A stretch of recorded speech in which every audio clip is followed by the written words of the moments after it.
అనుమతితో ఒక్క నిమిషం సార్. అందరికీ నమస్కారం అండి. ఈరోజు ఈ గ్రామానికి విచ్చేసిన మన మహానాయకుడు, సంక్షేమానికి వారధి, సంక్షోభం వస్తే నేనున్నానని నిల్చునే వ్యక్తి, అభివృద్ధిలో అతనికి సాటి లేని మరో వ్యక్తి, నాయకుడంటే ఇలా ఉండాలని చూపించిన మనందరి ప్రియతమ నాయకులు గౌరవ ముఖ్యమంత్రి గారు చంద్రబాబు నాయుడు గారికి ప్రత్యేకంగా ధన్యవాదాలు, నమస్కారాలు తెలియజేసుకుంటూ, సంక్షోభం ఈ రాష్ట్రానికి ఎప్పుడొచ్చినా కూడా గుర్తొచ్చే ఒకే ఒక నాయకుడు చంద్రబాబు నాయుడు గారు. ఎన్ని సంక్షోభాలు ఆంధ్రప్రదేశ్లో ఉన్నా కూడా వాటి నుంచి బయటపడడానికి నేనున్నానని ముందుకొచ్చి ఆ సంక్షోభం నుంచి బయటపడమే కాక అభివృద్ధి వైపు ముందుకు తీసుకెళ్తున్న మహోన్నతమైన నాయకుడు మన నాయకుడు. మన చంద్రబాబు నాయుడు గారిని మన నాయకుడు అనే కన్నా ఈ ఆంధ్రప్రదేశ్ రాష్ట్రానికి నావికుడు అంటే కనుక ఇంకా బాగుంటుందని నేను అనుకుంటున్నా.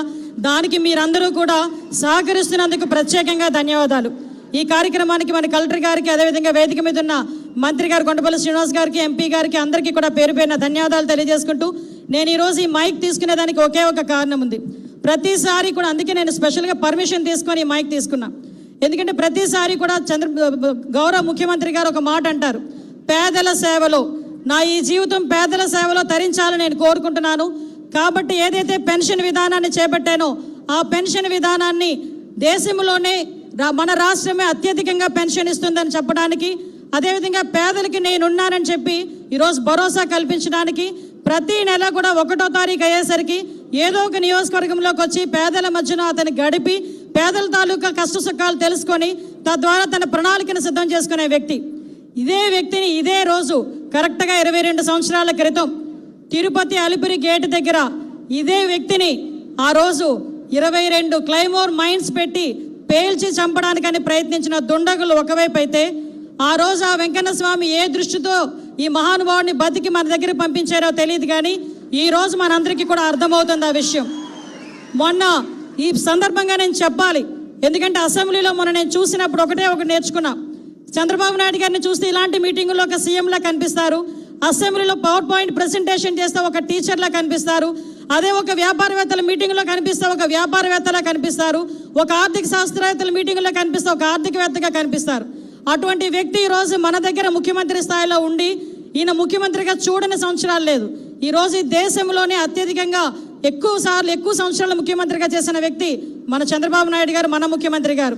ఈరోజు ఆయన ఒకటే అనుకున్నారు, పేదల సేవలో నేను తరించాలి, పేదల సేవ గురించి నేను ఉండాలి అని అనుకున్నారు.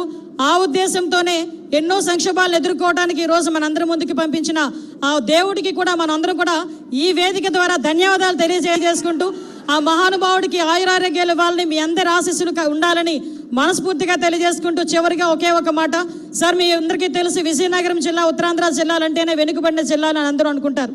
కానీ మీ సారథ్యంలో ఇక్కడున్న ప్రజాప్రతినిధులు కానీ ఇక్కడున్న అధికార యంత్రాంగం అంతా కూడా అభివృద్ధి చెందిన జిల్లాలుగా మార్చడానికి, అభివృద్ధి చెందిన జిల్లాలుగా ప్రకటించుకోవడానికి కూడా మీ ద్వారా పనిచేయడానికి మేమందరం కూడా సిద్ధంగా ఉన్నామని ఈ వేదిక ద్వారా తెలియజేసుకుంటూ, ఈ అవకాశం ఇచ్చిన మీ అందరికీ కూడా ప్రత్యేకంగా ధన్యవాదాలు, నమస్కారాలు తెలియజేసుకుని సెలవు తీసుకుంటున్నా.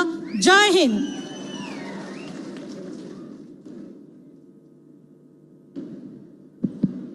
ఇప్పుడు మనం ఎంతగానో ఎదురు చూస్తున్న మన ప్రియతమ ముఖ్యమంత్రి వర్యులు మనల్ని ఉద్దేశించి